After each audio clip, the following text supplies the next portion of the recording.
Assalamualaikum warahmatullahi wabarakatuh.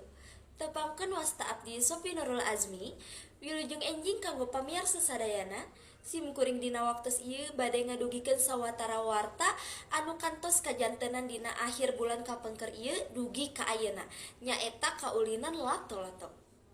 Kaulinan lato-lato ayeuna hirup deui jeung dipikanya aku masyarakat. Kaulinan zaman baheula dimainkeun ku rupa-rupa golongan ti barudak nepi ka dewasa, hampir di unggal daerah di Indonesia.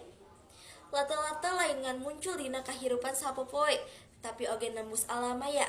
Kabuktian, rupa-rupa di media sosial parantos ngahias seueur kaulinan anu ngaluarkeun sora tek-tek. Saha sangka, sanajan ayeuna geus jadi tren di Indonesia, tetela kaulinan ieu geus dimainkeun ti taun 1860-an. Sanajan katinggalna rada basajan, nyaeta ku cara ngoyakeun dua bal tiis ku senar ame maranehanana saling tabrakan. Tetela yen pikeun sababaraha urang mainkeun lato-lato.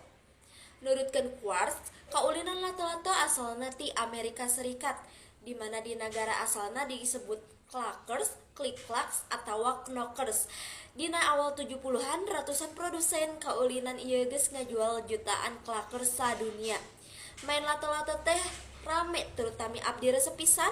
Main eta pikeun ngahibur diri sareng tiasa ngalihkeun supados henteu seueur teuing kana HP atawa telepon seluler utama. Dumasar kana pamadeganana, lato-lato miboga sisi negatif jeung sisi positif. Dina sisi negatif, lato-lato pinuh ku sabab ngahasilkeun sora tek-tek nyaring. Pikeun anu masih kene dina tingkat diajar oge tiasa nyababkeun nyeri upami ditabrak pendulum atanapi kajebet dina tali.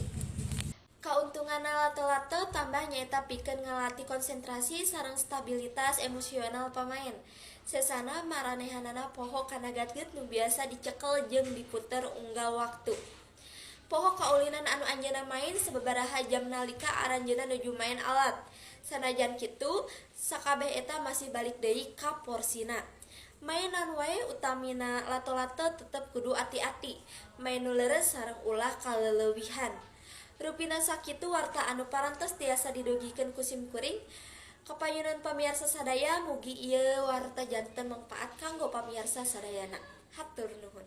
Wassalamualaikum warahmatullahi wabarakatuh.